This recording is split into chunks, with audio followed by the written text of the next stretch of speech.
نوح علیہ السلام کا ایک بیٹا سام تھا۔ عرب اور بنی اسرائیل اسی کی طرف منسوب ہیں۔ اسی سام کے پوتوں سے ہود علیہ السلام پیدا ہوئے۔ ان کا نسب نامہ اس طرح ہے: ہود بن عبداللہ بن رباح بن جارود بن عامر بن اوس بن ارم بن سام بن نوح۔ ہود علیہ السلام کی قوم کو قوم عاد اور قوم ارم بھی کہا جاتا ہے، کیونکہ عاد اور ارم ہود علیہ السلام کے اجداد تھے۔ قوم ہود احقاف نامی ایک بستی میں آباد تھی، اور یہ بستی عمان اور حضرہ موت کے درمیان ریت کے ٹیلوں والے علاقے میں تھی۔ عربی میں احقاف ریت کے ٹیلوں کو کہتے ہیں۔ یہ علاقہ سمندر کے کنارے واقع تھا اور شہر کے نام سے پکارا جاتا تھا۔ قرآن مجید میں سورۃ الاحقاف آیت 21 میں اللہ تعالیٰ نے انہیں ان کی بستی کی طرف منسوب کرتے ہوئے مخاطب کیا ہے۔ وَاذْكُرْ أَخَا عَادٍ إِذْ أَنذَرَ قَوْمَهُ بِالْأَحْقَافِ۔ اور عاد کے بھائی کو یاد کرو جبکہ اس نے اپنی قوم کو احقاف میں ڈرایا۔ قوم عاد کے لوگ اپنی رہائش کے لیے خیمے پسند کرتے تھے۔ ان کے خیمے بہت مضبوط اور پختہ ہوتے تھے۔ یہ لوگ ان کو بڑی مہارت سے بناتے تھے، پھر ان پر فخر کرتے تھے۔ اللہ تعالیٰ سورۃ الفجر آیات 6 تا 8 میں فرماتے ہیں: أَلَمْ تَرَ كَيْفَ فَعَلَ رَبُّكَ بِعَادٍ إِرَمَ ذَاتِ الْعِمَادِ الَّتِي لَمْ يُخْلَقْ مِثْلُهَا فِي الْبِلَادِ۔ کیا آپ نے نہیں دیکھا کہ آپ کے رب نے عاد کے ساتھ کیا کیا، جو نسل ارم سے تھے، ستونوں والے تھے، جن کے مانند کوئی قوم دنیا کے ممالک میں پیدا نہیں کی گئی۔ اللہ تعالیٰ نے ان کی کاریگری اور فن کی ایک مثال دی ہے کہ وہ ایسے خیموں میں آباد تھے جن کے ستون بہت مضبوط تھے، طاقتور تھے۔ ان لوگوں نے شہروں اور بستیوں کو ایسی کاریگری سے بنایا کہ ان کے متعلق عجیب و غریب روایات مشہور ہو گئیں۔ یہ نرم زمین میں خیمے بناتے تھے، اس کے ساتھ پہاڑوں میں محل بھی بناتے تھے۔ حالانکہ رہائش کے لیے زمین پر خیمے موجود تھے، گویا بیکار دولت اور وقت برباد کرتے، پھر اس پر فخر کرتے۔ شہروں میں جو راستے اور سڑکیں تھیں وہ بہت چوڑی تھیں۔ ان جیسے طویل اور قوی لوگ بعد میں پیدا نہیں ہوئے۔ کاریگری اور فنکاری میں یہ لوگ اس مقام تک پہنچے کہ پھر کوئی نہ پہنچ سکا۔ یہ لوگ عرب تھے اور عربی میں بات چیت کرتے تھے۔ ہود علیہ السلام بھی عربی تھے۔ اسماعیل علیہ السلام سے پہلے کے عرب باشندے عرب عاربہ کہلاتے ہیں۔ ان کے مشہور قبائل یہ ہیں: عاد، سمود، جرہم، امیم، قحطان اور مدین وغیرہ۔ ابراہیم علیہ السلام کی اولاد میں اسماعیل علیہ السلام کے بعد آنے والے لوگ عرب مستعربہ کہلاتے ہیں۔ اسماعیل علیہ السلام عربی نہیں تھے، کنعانی تھے۔ جب ابراہیم علیہ السلام اسماعیل علیہ السلام کو مکہ معظمہ میں چھوڑ آئے اور اسماعیل علیہ السلام نے عربوں سے میل جول قائم کیا تو ان سے عربی سیکھ لی اور اس میں بہت مہارت پیدا کر لی، یہاں تک کہ آپ کو عرب کا فصیح کہا جانے لگا۔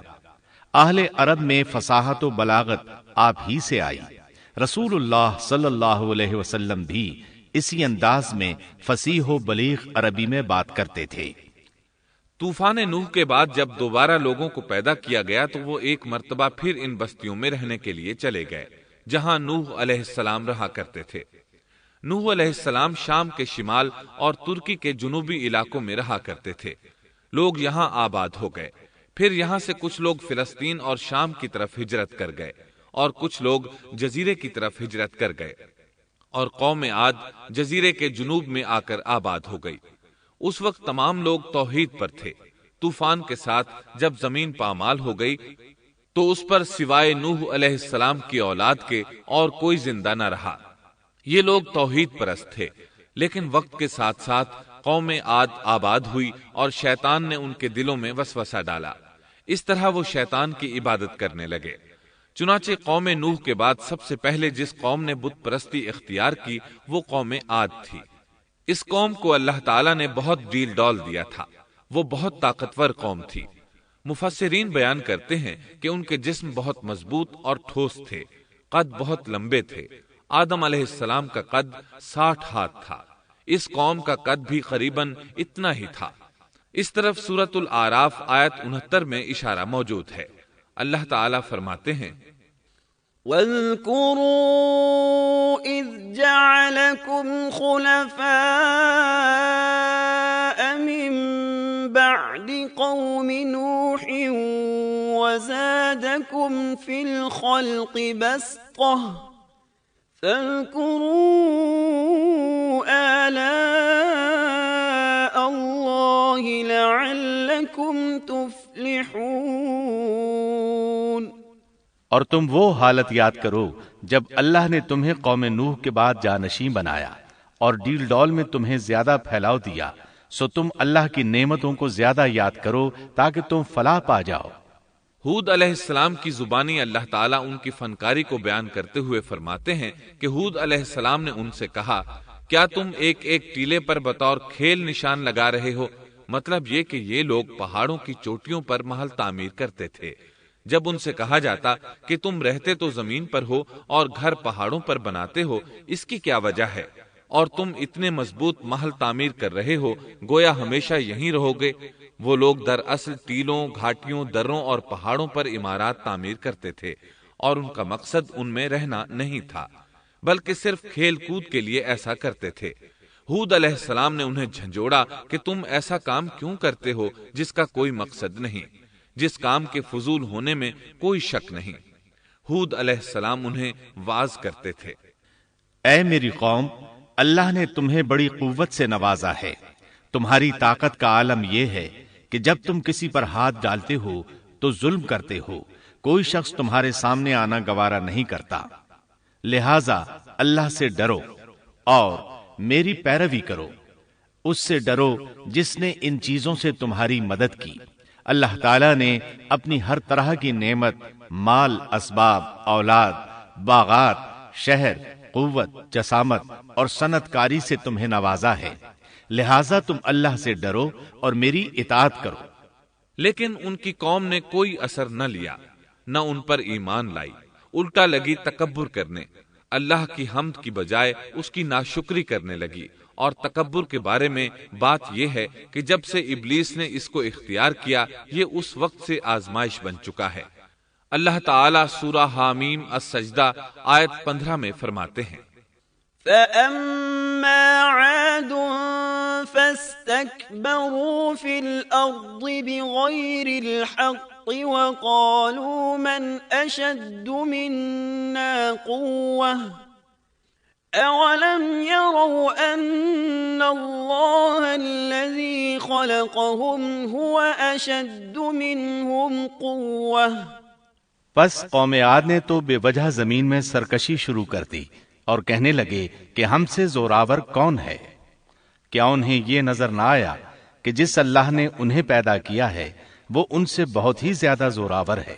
جب یہ لوگ اپنی سرکشی اور کفر میں حد سے بڑھ گئے، تب اللہ تعالیٰ نے ہود علیہ السلام کو ان کی طرف بھیجا۔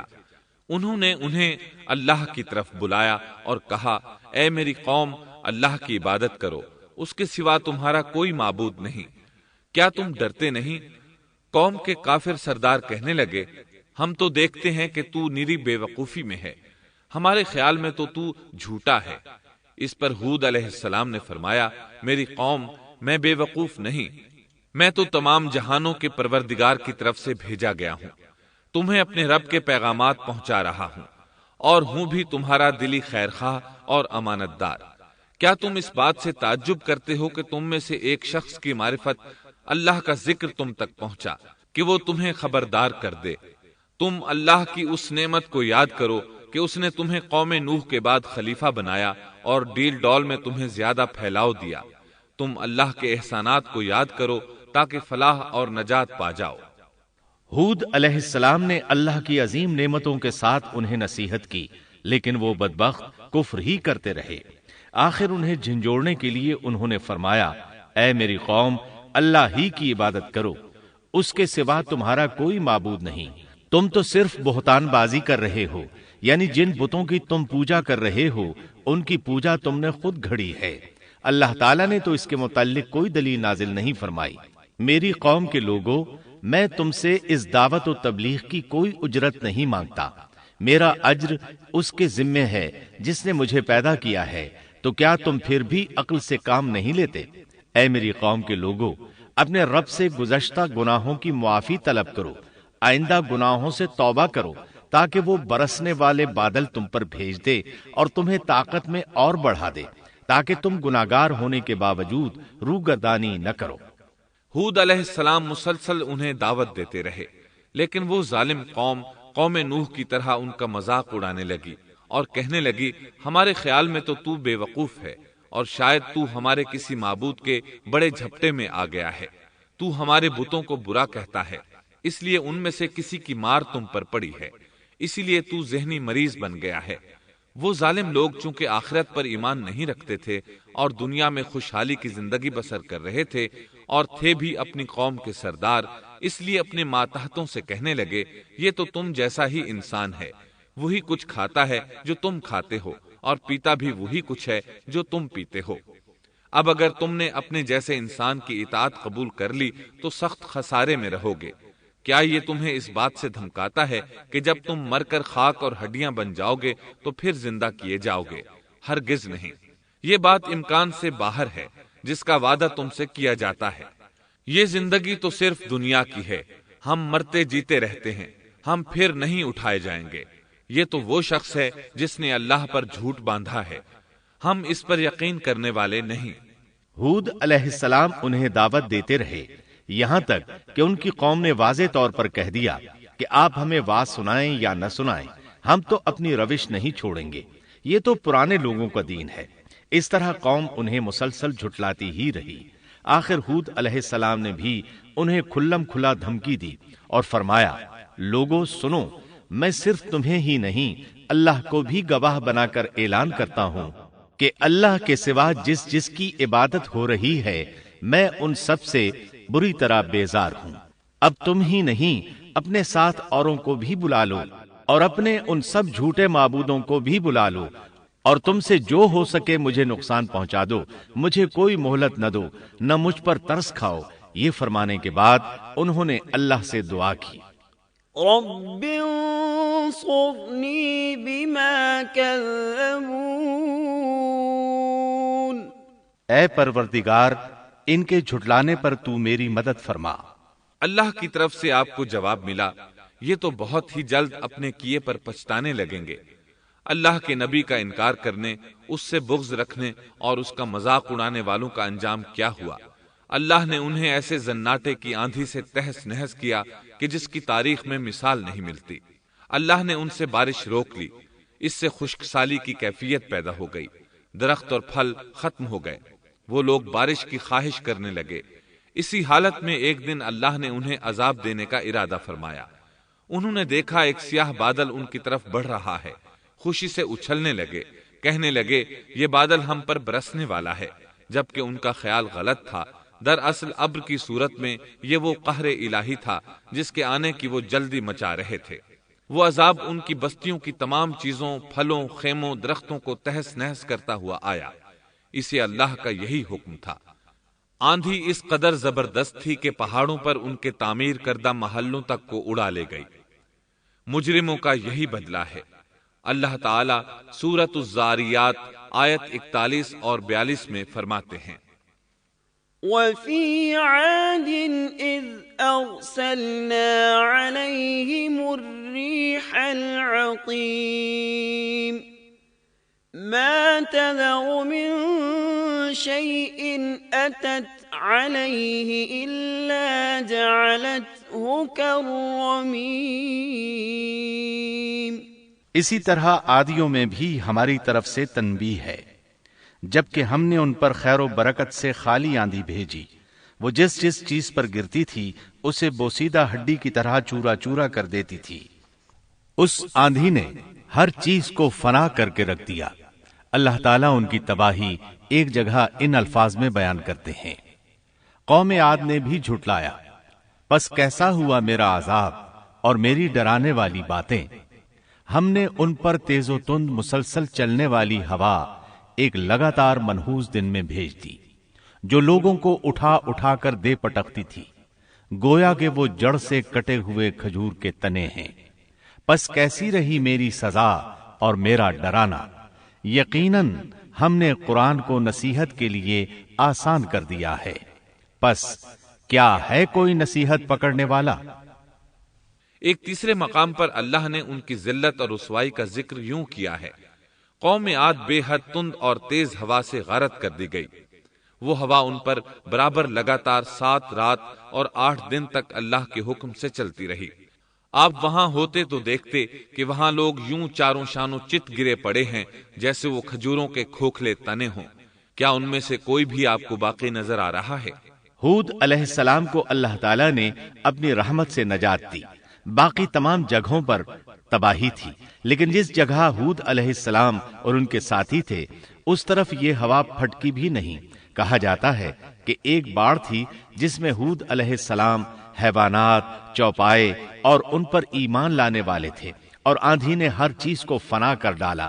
اللہ تعالیٰ سورہ آراف آیت 72 میں فرماتے ہیں، فأنجيناه والذين معه برحمة منا وقطعنا دابر الذين كذبوا بآياتنا وما كانوا مؤمنين۔ غرض ہم نے انہیں اور ان کے ساتھیوں کو اپنی رحمت سے بچا لیا اور ان لوگوں کی جڑ کاٹ دی جنہوں نے ہماری آیتوں کو جھٹلایا تھا اور وہ ایمان لانے والے نہ تھے۔ اسی طرح سورہ ہود میں اللہ فرماتے ہیں، جب ہمارا حکم آ پہنچا تو ہم نے ہود کو اور ان کے ساتھیوں کو اپنی خاص رحمت سے نجات دی۔ ہم نے ان سب کو سخت عذاب سے صاف بچا لیا۔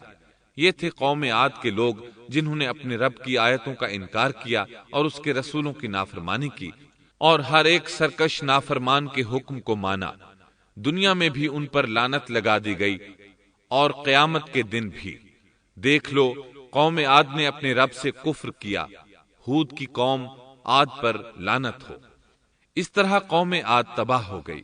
ان کے بعد مومنوں نے ان کے باقی بچ جانے والے مکانات پر قبضہ کر لیا اور وہاں رہنے لگے۔ پھر ہود علیہ السلام نے حضرہ موت میں وفات پائی۔